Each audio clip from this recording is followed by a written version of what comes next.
What's up, guys? This is Juli from Language Athlete. I hope you guys are rocking it like a boss. If you're not rocking it like a boss, please get in the mood. I got some info that I want to give you. And yeah, that's my freaking hello of the day.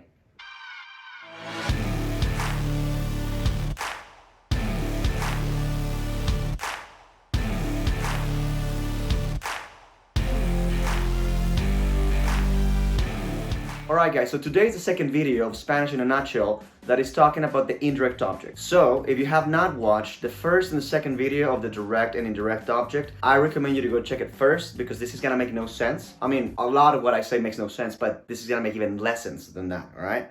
True story.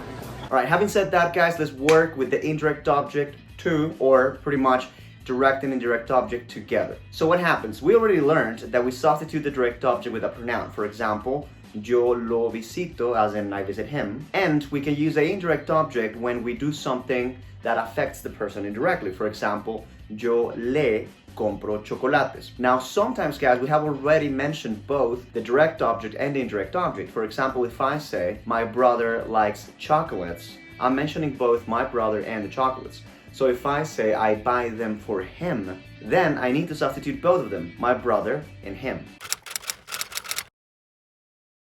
In this case, guys, Spanish doesn't work quite like English. But before I get to that, I want to remind you of what the pronouns of the direct and the indirect object are, so that you can have them handy. Here they are, and you can pause the video so you can make some notes.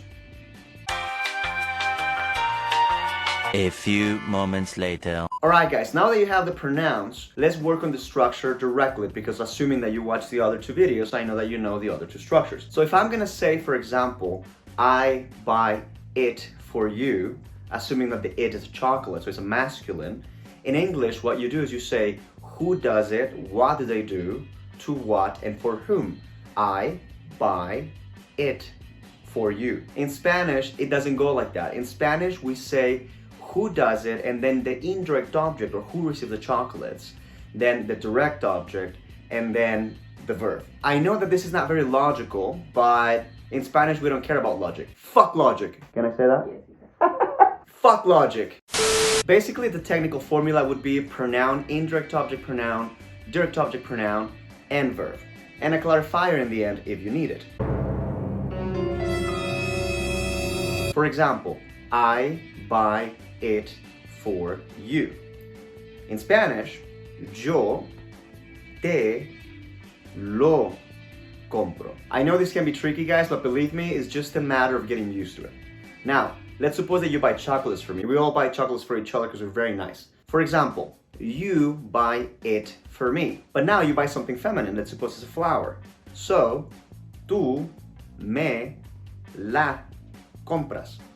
Now, let's suppose that we say you buy them for us. Now let's suppose that it's many chocolates or many flowers. Tú nos los compras, or tú nos las compras. Easy, right? Now the way to practice this, guys, is just basically changing the verb and the chocolates. So you can say tú me los compras, or yo te los compro, or yo te los cocino. I cook them for you. Easy, right? It's not very complicated. Now, there's still a little rule that you need to learn that might be a little bit uncommon, but once again, it's just a matter of learning it and you're good to go. So, if I would say, I buy them for him, or I buy it for him, logically speaking, for what I just expressed, having pronoun, indirect object, direct object, verb, I should say, yo le lo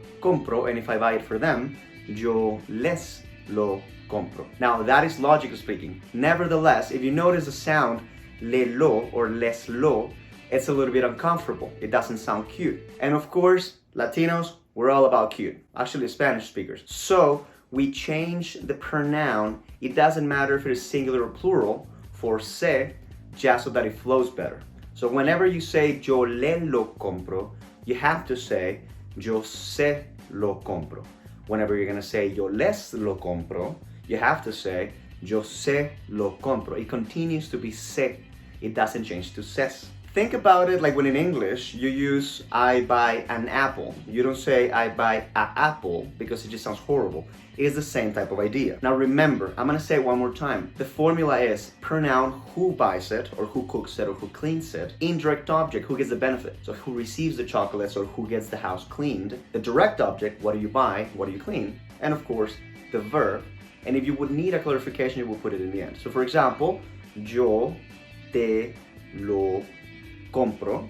I to you, it buy. But if it is a third person, you need to change it for a se because it sounds horrible. So you don't say yo le lo compro, rather yo se lo compro a mi hermano, if you need to clarify.